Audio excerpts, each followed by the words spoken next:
my girlfriend bought me this. I love what? Now it's just stuck in me.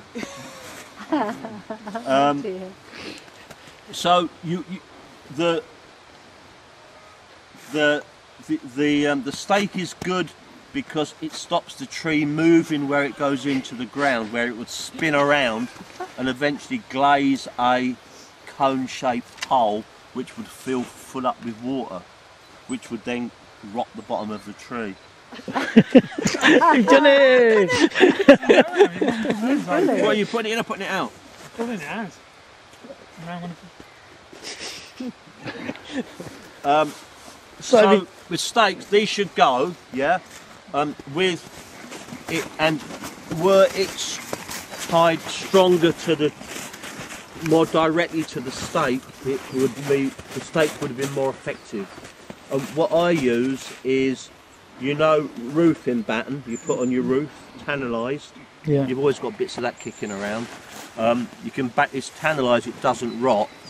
So I use a bit of that, 45 degrees into the wind.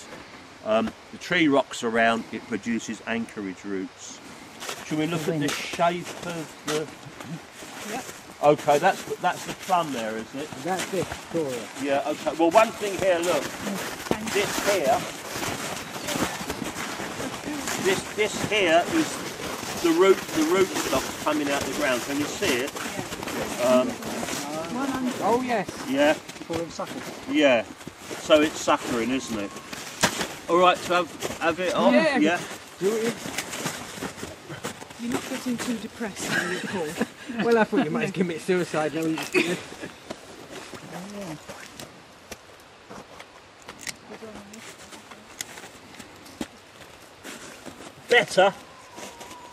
Better to when suckers come. Even here. And you can see, look, it's armed, isn't it? Can I it's take this armed. back tomorrow Of course and you get my can. money back? Yeah, sticking with that, look, it's armed. It's armed, feel it. Yeah. Point it It's armed, yeah, that's what you call it. That's another indication that it's a Well, sucker, because it's different. This is a thing called a St Julian A. And they're always prickly. Yeah, and it's like a little bullace, a little green thing. Right, okay. A plum tree will make a great big massive tree as well, given half a chance. Put it on a St Julian A, like the Morrison's lady did, and that will dwarf it. The trouble with this is, I mean, obviously I haven't done a very neat job there, but it's a bit cold down there. It will tend to re-sucker. And rather than, if you cut them off, when the sap's coming up, it's going to get stuck in there, isn't it? And then try and grow again. Rather than cut them off after a couple of years, when they come up in the spring, if you rip with a twist more, they'll come out nicely. Whip them out, they call it, yeah? And then that makes a depression rather than a stump, and that will heal over. So you go down there a few times and they won't come back again. And all this is wasted growth, isn't it? This could be plums for next year.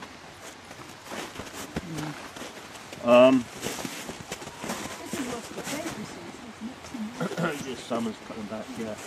When you prune, first of all, you don't prune a plum now because plums are prone to a disease called silverleaf, which once it gets it, you can see a silvery sheen on the leaf, and it's the epidermis breaking away from the leaf, and it has that silver sheen look, and it usually dies in 2 years. So when you prune,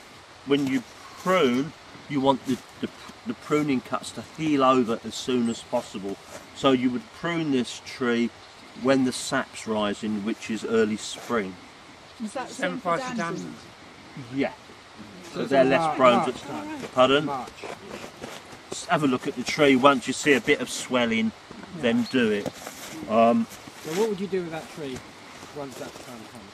What would I do? Well, first of all, I was looking at this dead stub here. This is broken. Has it had fruit on yet, this thing? Very little. See, there's a broken branch there. You would prune that back to a live... Let's have a piece of wood here. Let's take something out. We don't want. When you prune, there's a bud there. If that branch is growing out there, if we prune, what we've done there is the tree will grow on the bud. See the bud? The bud, yeah? But what it means is that the piece of wood above it will die. Yeah? It will grow, it will come to life at the bud, the live bit. If we've left this stub, it will die and wither and be like when you don't amputate a limb properly. A stump is somewhere where you're going to get infection. So what I should have done there was cut about 1/4 of an inch, something like that.